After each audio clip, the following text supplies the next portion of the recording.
Pã, acesso negado. É isso mesmo, rapaziada. O Corinthians não consegue jogar nessas competições sul-americanas. Se falou espanhol pro Corinthians, realmente fica um pouco difícil, ele não consegue entender. É um time que vocês podem ficar bravos comigo, mas é totalmente sem tradição em Libertadores. E a Sul-Americana, que é o único e último título que falta pro Corinthians completar sua galeria de troféus, o gigante que é, isso é inegável, mas realmente ele não consegue jogar. E eu acho que esse jogo ficou bem claro, duas coisas que já estão sendo evidenciadas, mas esse jogo assim não dá para deixar escapar. A primeira delas é que realmente o Corinthians precisa de um zagueiro com o status de titular. Não dá mais para ficar brincando. Você roda a zaga ali, Félix Torres, Gustavo Henrique, André Ramalho, Kaká, que já nem joga mais, o João Pedro Tchau, coitado, né? 19 anos, não sabe nem o que é jogar futebol ainda. Mas a questão é, o Corinthians não tem um zagueiro titular. Você tem ali o André Ramalho, que oscila bastante, o próprio Félix Torres e o Gustavo Henrique, que para compor elenco são três bons zagueiros, para compor elenco. Talvez um deles chegue a ser o status de titular, mas não é. Não é o mesmo André Ramalho do ano passado que comeu a bola. Para esse ano ele não voltou. Então o Corinthians precisa fazer uma janela no meio do ano para contratar um cara só. Se não perder ninguém, contratar um cara só, que é um zagueiro. Seja um Lucas Veríssimo, como tinha aí, que era aquele xerifão, seja sendo mais criativo, não sei como vai fazer, e o time a gente sabe que não tem dinheiro para isso, mas precisa. E o segundo ponto, mas não menos importante, é a dupla de técnicos aí do Corinthians, ele, Ramon Dias e o Dom Emiliano, né? Meu Deus do céu, é assim assustador o que eles fazem.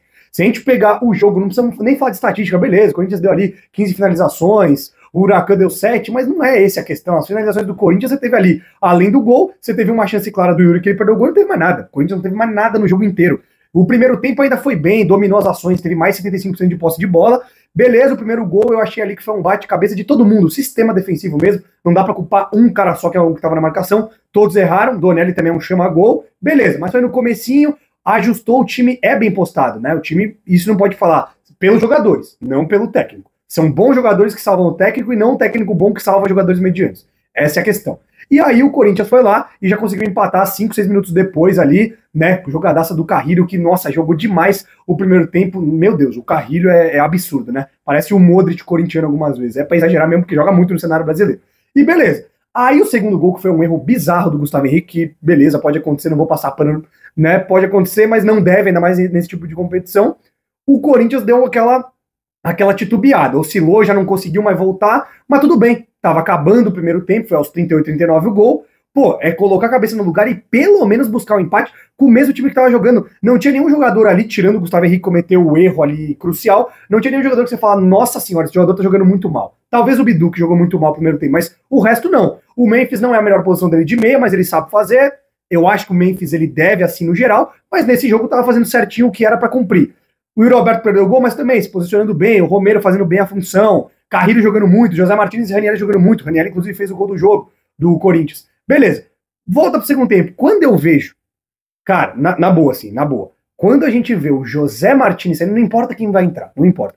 Mas quando você vê o José Martins saindo, que hoje é essencial o meio de campo do Corinthians com Ranieri e José Martins, quando não tem um dos dois já fica um mar de horrores, essa é a verdade, porque o Carrilho tem que voltar muito, ele não consegue marcar mais jeito que não tem aquele físico, não consegue mais ser elemento de surpresa, o próprio Garro quando tá jogando, ou o Coronado, que nossa senhora, esse deve demais, também não consegue recompor, então sem esses dois, ou pelo menos um outro ali que componha, seja Rian, Alex Santana ou Charles, que é um nível bem menor, mas que no esquema tático entram legal ali para compor, é uma coisa absurda.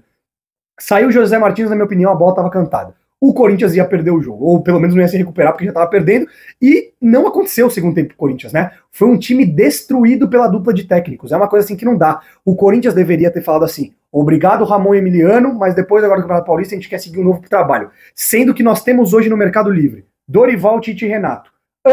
Ambos, não importa aí o que você vai falar, dos últimos trabalhos, eles são melhores que o Ramon Dias. O último trabalho do Ramon Dias antes do Corinthians foi ter quase sido rebaixado com o Vasco, desculpa, um trabalho péssimo, e com o Corinthians também. Se não fosse a janela daquele meio do ano que trouxe 6 jogadores aí, e 3 deles sendo titulares, o Corinthians ia cair, 4, né, com o goleiro Hugo Souza, que fez muita falta hoje também. Então o Corinthians hoje, torcida, é um time super valorizado. Não é um time que vai disputar mais nenhum título esse ano. Eu já tô falando isso desde o Paulista. O Paulista seria o máximo que o Corinthians poderia ser campeão. O Corinthians provavelmente cai na fase de grupo da Sul-Americana, porque o time de hoje não é o melhor da chave, não. O América de Cali em casa tem uma campanha impecável, pesquisem aí. O América de Cali lota, Caldeirão, time difícil, aquele Quinteiro, que eliminou o Corinthians ano passado com o Racing, tá lá. Então o Corinthians, pra mim, na minha opinião, já tem 3 derrotas na Sul-Americana. A de hoje vai perder para América de Cali lá e vai perder pro Huracan lá. Se der muita sorte, o Corinthians passa em segundo com 9 pontos, porque eu acho que os outros 3 jogos ganham, apesar do América de Cali em casa também ser difícil.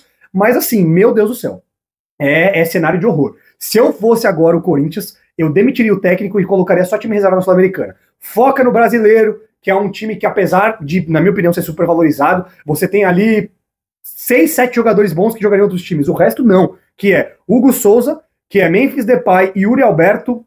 Você tem ali o Garro, o Carrilho. É até difícil falar, mas talvez o Raniel e o Martinez, porque o Bidon também não. O Bidon acharam que era craque, não é nada craque. Não é nada craque. É jogador para compor elenco, tá? Essa é a realidade. Ou não quer jogar, né? Mas enfim, quem acha que o Corinthians vai disputar título esse ano tá perdido. O Corinthians, com bastante sorte e com um técnico melhor, disputa G6 de brasileiro. O Corinthians dificilmente passa das quartas de final da Copa do Brasil. Dificilmente. Quando pegar um Palmeiras mais ajustado, um próprio São Paulo que não joga nada mais contra o Corinthians joga, com o Lucas e Oscar. Quando pegar um Atlético Mineiro, um Flamengo, meu Deus, até um Bahia hoje é assustador pro Corinthians, tá? Não vai conseguir jogar. E vamos lá, e no brasileiro não tem elenco nenhum para ser campeão. Aqui eu não tô querendo ser a teoria do apocalipse, não, mas é porque a gente vê que com um técnico desse e sem um zagueiro que hoje é uma posição essencial, ainda mais pelo DNA corintiano, aquele time que sempre foi muito forte defensivamente e jogava por uma bola, a gente vê que não é nada disso. E é um técnico refém de um esquema. Se ele não tem aquele 4-4-2, ou como ele fala, né, o 4-3-1-2, que ele gosta de inventar lá, com aquelas peças ele não consegue jogar. Hoje não jogou Angeleri, Hugo Souza e o Garro. Ele não consegue jogar. E aí ele poderia colocar já o Coronado de saída. Ou o Coronado joga logo no segundo tempo. O Coronado não tá rendendo, mas é melhor ter um meio de armação do que sacrificar o Memphis e depois sacrificou ainda o Carrilho com a saída do Martinez. Então ele acabou perdendo 2 jogadores, o Memphis e o Carrilho. E aí ele bota o Coronado no final achando que o cara vai fazer o quê? Ele bota o Thales Magno de vez em quando só achando que o cara vai resolver o quê? O Thales Magno não é craque, ele é um bom jogador. E aquele Giovani, pelo amor de Deus, não tava nem nos planos do Corinthians, o cara entra num jogo desse, meu Deus, não pode mais vestir a camisa do Corinthians. É uma loucura mesmo.